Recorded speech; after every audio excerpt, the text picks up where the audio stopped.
Para introducir, ya se sabe ya que el Istmo de Panamá fue fundamental desde el periodo de su formación debido a que permitió el intercambio de biodiversidad, fauna y flora y primeros pobladores humanos, y hoy en día incluso sigue siendo fundamental para la estabilidad geológica y climática global. Pero en esta ocasión vamos a hablar sobre la importancia del Istmo de Panamá. Incluso desde la época de la colonia se vio ya que su posición geográfica era sumamente relevante y clave y estratégica para el comercio internacional. Y este modelo o sistema es el llamado transitismo, que consiste en que el valor de un territorio, en una región en este caso, no se basa solamente en su producción o minería, sino también en su posición geográfica, que puede ser explotada económicamente. Este modelo comienza o nació a inicios del siglo XVI con la fundación de Castilla de Oro. La gobernación con la que la corona española dividió los territorios continentales para mejor administración. El rey Fernando de Aragón en 1508 estableció o organizó las tierras firmes en aquellos momentos, las tierras continentales en aquel tiempo ya conocidas en dos gobernaciones: Castilla de Oro al mando de Diego de Nicuesa y Nueva Andalucía a cargo de Alonso de Ojeda. Esta gobernación, la fundación de esta organización, fue clave para que se empezara a aplicar el sistema del transitismo. El primer eslabón de este sistema fue Santa María la Antigua del Darién, primera ciudad fundada en tierra firme. Esta ciudad fue fundada en 1510 y se dice que en esta ciudad fue la que, Vasco Núñez de Balboa, con información proporcionada por el cacique Panquiaco, fue que le permitió descubrir algo clave. Vasco Núñez de Balboa realizó una exploración con su hombre y llegó el día 25 de septiembre de 1513, en donde finalmente se encontró el Mar del Sur, algo nuevo para los españoles europeos, nada más menos del actual mar Océano Pacífico. Este acontecimiento fue sumamente relevante, ya que aquí nace oficialmente el modelo transitista para aplicarlo en Panamá. Este acontecimiento fue algo inevitable para trasladar el poder y la sede, o sea, de Santa María la Antigua del Darién ahora a la costa del Pacífico americano. Se funda oficialmente por Pedrarias Dávila, funda la ciudad Nuestra Señora de la Asunción de Panamá, la ciudad de Panamá, capital de Castilla de Oro. Su objetivo fue claro de esta fundación: servir como un hub logístico para facilitar el tráfico de mercancías, riqueza hacia la metrópoli de España, y permitir y facilitar y abastecer la exploración hacia el sur.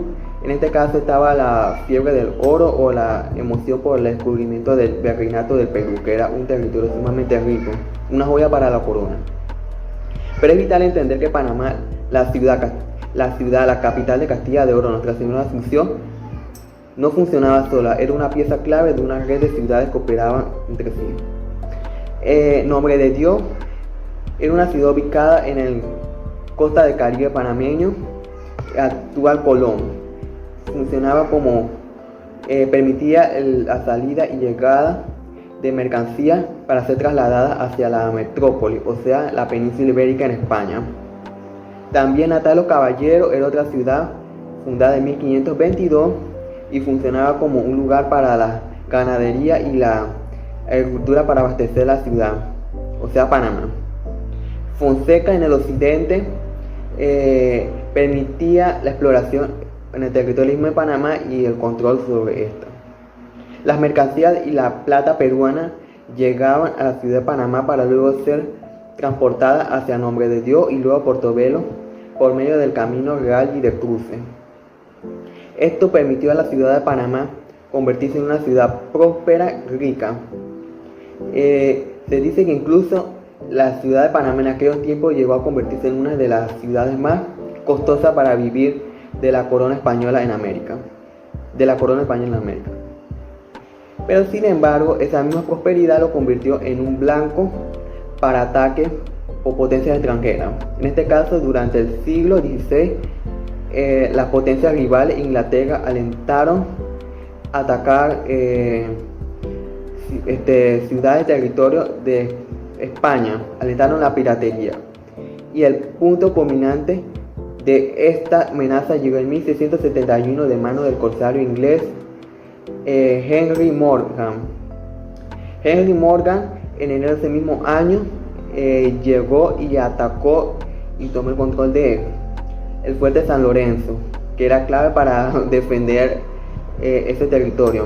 Luego arribó hacia la entrada del río Charles y siguió su recorrido hasta finalmente el 28 de enero de 1671 invadir la ciudad de Panamá. Se dice que ellos violentaron locales y saquearon riquezas, recursos, y se provocó un incendio en la ciudad, que actualmente existe un debate porque no se sabe si fue provocado el incendio por los españoles o por los locales o los corsarios, pero otros dicen también que incluso los corsarios ingleses trataron de apaciguar el fuego, pero no fue posible. Y esto, al ver que no fue posible apagar el fuego, esto como que los motivó más a seguir saqueando y violentando la ciudad. Pero el punto es que la ciudad, de igual manera, quien sea provocó el incendio, quedó de igual manera en ruina. Eso no se niega. Pero aunque se dice que esto fue una tragedia, desde los locales ante todo, hasta la misma metrópoli en España, ya que la ciudad de Panamá al parecer era una joya, algo sumamente relevante para la metrópoli en España. Pero finalmente en el año 1673 la ciudad de Panamá fue trasladada a un lugar más seguro, con construcción, con murallas, con fortificaciones en las costas del mar para protegerse sobre futuros ataques piratas o invasores extranjeros o enemigos. Estamos hablando de nada más y menos del casco antiguo. Se dice que la vida en esta ciudad igual manera fue también rica culturalmente, así como la anterior ciudad destruida, pero sí vivían con ese incertidumbre y miedo de ser invadidos o amenazados como en el pasado. Para concluir, se dice que esta ciudad, o sea la ciudad del casco antiguo, en el pasado, durante casi 200 años, desde el periodo de la colonial al Imperio Español tardío hasta 1903, cuando Panamá se separó de Colombia y ya se empezaban acciones para construir el canal de Panamá, la ciudad no había visto innovación, pero debido a la construcción del canal llegó una nueva ola extranjera y de multiculturalidad, una nueva ola cultural, pues, que obligó a la ciudad a expandirse nuevamente y construir nuevas zonas residenciales y servicios más allá del casco antiguo, como lo es Carrasquilla, Caledonia, Río Abajo y demás lugares. La ciudad finalmente pudo crecer luego de ese periodo de estancamiento, aunque no estaba en crisis, pero sí la ciudad como que no innovaba tanto.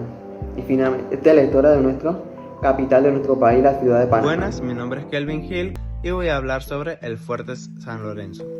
El Fuerte San Lorenzo fue fundado en 1595 con el fin de proteger el río Chagre, vía que conecta dos océanos. El Fuerte San Lorenzo tiene una muy buena posición estratégica, ya que lo que lo beneficia es su altura, que le permitía vigilar y proteger la entrada y salida de lo que pasara por este río. Le permitía ver los barcos desde una distancia muy lejana. En esa época existían muchos piratas y si ellos trataban de atacar el Fuerte San Lorenzo, la altura le creaba una dificultad a ellos. ¿Y por qué me enfoco un poco en lo que es su posición estratégica? En la época colonial, esta era la ruta principal para transportar oro, plata y muchas otras riquezas que se dirigían hacia España. Entonces, el Fuerte San Lorenzo era el último punto de defensa de estos barcos, ya que estaba ubicado al final, o mejor dicho, en la salida del río Chagres. Si el Fuerte San Lorenzo fallaba en defender estos barcos, se iban a perder muchas riquezas. ¿Y defender de qué? existían muchos piratas que querían adquirir, o mejor dicho, robar todo esto. El Fuerte San Lorenzo tuvo 3 renovaciones. Fue fundado en 1595, su primera renovación fue en 1650 por motivos de descuidos, por no darle el mantenimiento adecuado y por no cuidarlo como era. El siguiente fue en 1672, por motivo de ataque de, en su época, un pirata muy temido llamado Henry Morgan, que lo atacó en 1671. Y en 1672 se hizo su tercera renovación. Entre los años 1761 y 1768 fue su tercera y última renovación, que también fue por motivo de ataque por Edward Bernoulli, que estuvo atacando el Fuerte San Lorenzo durante 2 días consecutivos, lo estuvo bombardeando. Y entre los 1761 y 1768 se hizo la última renovación, que lo podemos ver como hoy en día es. El Fuerte San Lorenzo también, después de la independencia de Panamá y España, fue utilizado como cuartel y como cárcel, hasta que llegaron los Estados Unidos y lo utilizaron como punto para proteger el Canal de Panamá. Mientras que la fundación de la ciudad y el sistema de fortificaciones, temas que mencionaron mis compañeros anteriormente, sentaron la base estructural de la colonia, fueron las rutas de conexión las que le dieron vida a Panamá. No solo transportábamos plata y mercancías, transportábamos ideas, lenguas y una estructura social compleja que hoy define nuestra identidad. Voy a analizar la logística y el tejido social del Istmo. Para entender esta logística colonial debemos primero diferenciar las 2 venas yugulares del comercio mundial de la época. El Camino Real era la ruta puramente terrestre, unía a Panamá Viejo y luego a la Nueva, directamente con Nombre de Dios y posteriormente con Portobelo. Era una ruta más difícil por el terreno selvático y el clima, pero era la vía más corta para el transporte de metales preciosos que venían del Perú. El Camino de Cruces era una ruta mixta y era mucho más pintoresca y eficiente para cargas pesadas. Se salía de la ciudad de Panamá por tierra hasta el poblado de Venta de Cruces, a orillas del río Chagres. Allí la carga se transfería a yatas y bongos para navegar río abajo hasta el castillo de San Lorenzo. Así que, mientras que el Camino Real era una cuestión de velocidad y seguridad militar, el Camino de Cruces era el motor económico-logístico. La eficiencia de las rutas dependía netamente y enteramente de los esclavizados y los arrieros. Sin ellos, el granaje del Imperio Español se habría detenido por completo. Con esto claro, podemos pasar a hablar sobre toda esta dinámica social, porque en una zona de tránsito, la pirámide social no era estática, era un hervidero de interacciones constantes. En la cúspide, los peninsulares, que eran los españoles de España, ostentaban el poder político, pero los criollos, que eran los hijos españoles nacidos aquí, empezaron a controlar el poder local a través del comercio. Luego el estrato medio eran los mestizos, que fueron el grupo de mayor crecimiento en Panamá. El mestizaje no solo fue biológico, sino funcional, ya que eran artesanos y eran los pequeños comerciantes indispensables para las ferias. La base de la estructura, la última parte de la pirámide, eran los indígenas y fundamentalmente la población esclava, que era de origen africano. A diferencia de otros virreinatos donde la riqueza era la tierra, o sea, las encomiendas, en Panamá la riqueza era el movimiento. Esto permitió una movilidad social única. El concepto de cimarronaje, que eran los esclavos rebeldes, en las rutas del Camino Real, creó zonas de conflicto y resistencia frente a las autoridades coloniales que tenían que negociar, que era algo poco común en otros lugares. Hablemos ahora de lo que quedó cuando tenían terminadas las rutas, que fue nuestra cultura. El intercambio constante con personas de todo el mundo convirtió al Istmo en el primer hub cosmopolita de América. El rol de la mujer. Debemos de desmitificar la idea de que la mujer colonial era solo una figura decorativa, porque no lo era. Las mujeres de élite administraban propiedades y negocios, mientras que sus esposos viajaban con las flotas.